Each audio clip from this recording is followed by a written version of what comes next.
नमस्कार. विज्ञानयात्री John Howard Northrop यांचे जीवनचरित्र आणि त्यांचे वैज्ञानिक योगदान या संदर्भात आपल्याशी संवाद साधण्याचा हा एक प्रयत्न आहे. अशा महत्त्वपूर्ण विषयासाठी कृपया चॅनलला सबस्क्राईब करा. आपली मते आणि सूचना कमेंट बॉक्समध्ये लिहा. विज्ञानयात्री जॉन हॉवर्ड नॉर्थरोप हे अमेरिका देशाचे जीवरसायनशास्त्रज्ञ आणि सन 1946 सालच्या रसायनशास्त्र शाखेच्या नोबेल पुरस्काराचे मानकरी.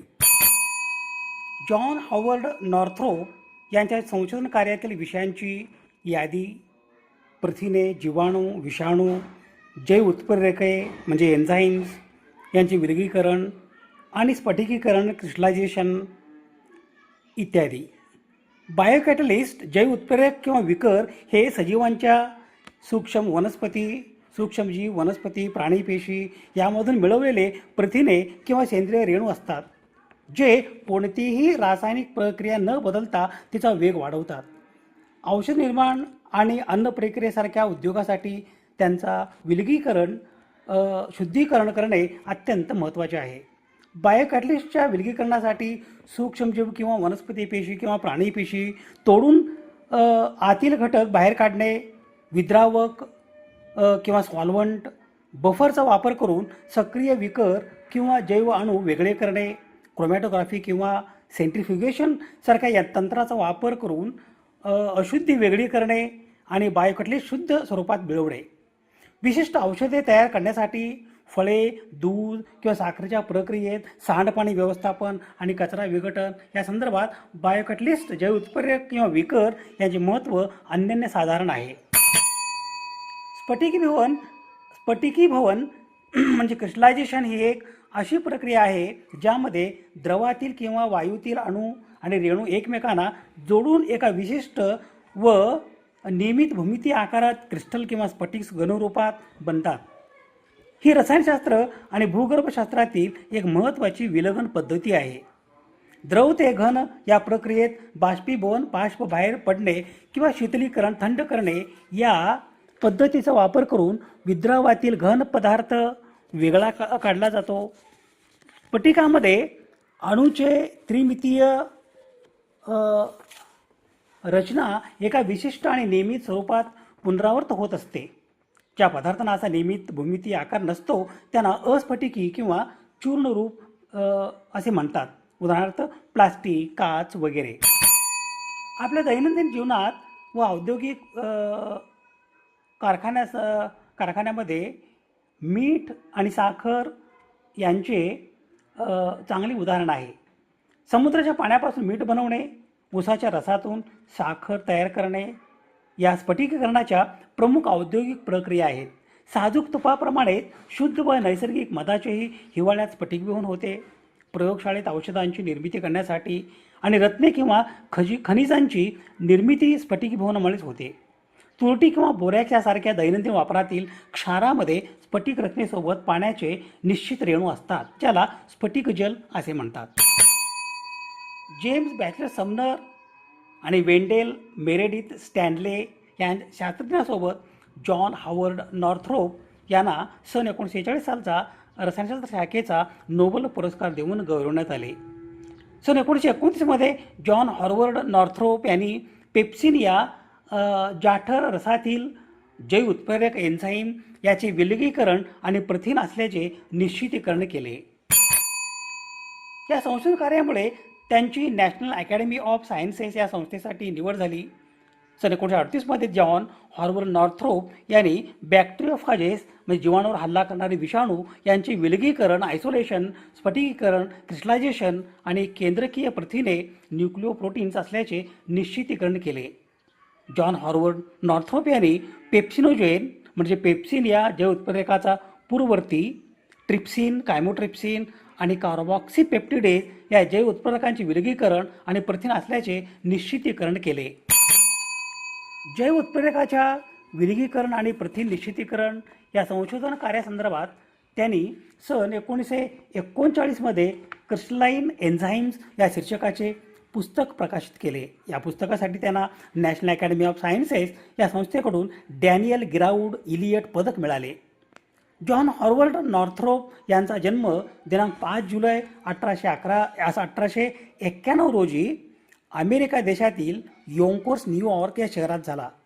जॉन हॉवर्ड नॉर्थरोप यांच्या जन्माच्या 2 आठवड्यापूर्वी त्यांच्या वडिलांचे मृत्यू झाले. योंकर्स हायस्कूल येथे त्यांचे शालेय शिक्षण पूर्ण झाले. कोलंबिया विद्यापीठ येथे त्यांचे पदवी शिक्षण, पदव्युत्तर शिक्षण आणि संशोधन पदवी शिक्षण पूर्ण झाले. ॲसिटोन आणि इथेनॉल या द्रावकांच्या मदतीने होणारे किण्वन प्रक्रिया फर्मेंटेशन प्रोसेस हा त्यांच्या संशोधन पदवी PhD शिक्षणातील विषय. या संशोधन कार्यामुळे पचन, श्वसन, सामान्य जीवन प्रक्रियेसाठी आवश्यक असलेल्या जैव उत्प्रेरके एन्झाईम्स यांचा अभ्यास झाला. त्यावेळी जैव उत्प्रेरके एन्झाईम्स यांचे रासायनिक स्वरूप अज्ञात होते. जॉन हॉवर्ड नॉर्थरोप यांच्या संशोधन कार्यातून जैव उत्प्रेरके एन्झाईम्स हे प्रथिने असल्याचे निश्चित झाले. जॉन हॉवर्ड नॉर्थरोप यांच्या संशोधन कार्यातून जैव उत्प्रेरके एन्झाईम्स हे रासायनिक अभिक्रियांचे नियम पाळणारे जैव रासायनिक संयुग असल्याचे सिद्ध झाले. एन्झाईम्स हे विशेष रेणू आहेत जे जीवनासाठी आवश्यक असंख्य जैव रासायनिक प्रक्रियांच्या केंद्रस्थानी असतात.